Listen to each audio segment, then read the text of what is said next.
You know, I read just recently declassified information, the CIA's own website, where they admit that the U.S. government was deeply involved in the overthrow or assassination of Prime Minister Mossadegh of Iran, President Allende of Chile, Arbenz of Guatemala, Diem of Vietnam, Lumumba of the Congo. And speaking of Allende of Chile, he was replaced by the terribly brutal dictator General Pinochet, who was a great defender of Operation Condor and also oversaw the murder of tens of thousands of his people, and was praised by Secretary of State Henry Kissinger as a great defender of capitalism.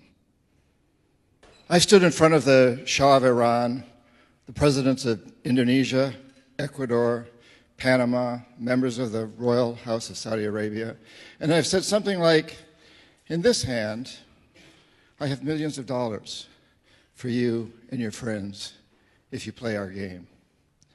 In this hand, I have a gun in case you decide not to. Now, my words were more diplomatic than that, but that was the message. I was an economic hitman. And we economic hitmen have created a new global economy, really, a form of capitalism that I call predatory capitalism. I would go to countries with resources our corporations covet, like oil.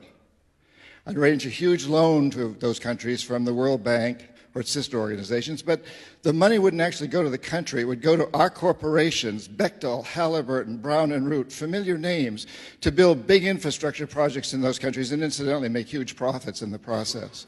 They'd build power plants and industrial parks, things that would benefit a few wealthy families in the country, the ones that own the industries. But the majority of the people would suffer. They would be left holding a huge debt they couldn't repay. So we'd go back and say, since you can't pay your debt, sell your resource, oil or whatever, real cheap to our corporations. Privatize. Sell your utilities, your schools, your jails, everything like that to our corporations. And Claudine also told me that if the leaders of these countries refused my offer, people she called jackals would be right behind me. I didn't actually carry a gun, but the jackals did. My first assignment was in Indonesia, a country that had just ended a terrible civil war where more than 1 million people had been killed. It had a terrifying reputation. And I have to admit that when I arrived in Jakarta, knowing I'd be there for about 3 years, my knees were shaking pretty bad.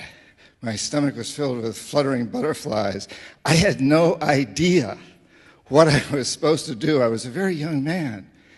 I just knew that I was expected to produce a report that would convince the Indonesian government to build an extremely expensive electrical system, hiring our corporations to do it. Claudine had made it sound simple, even kind of James Bondishly romantic. But now I'm struck by reality, and I felt naive, ill-prepared.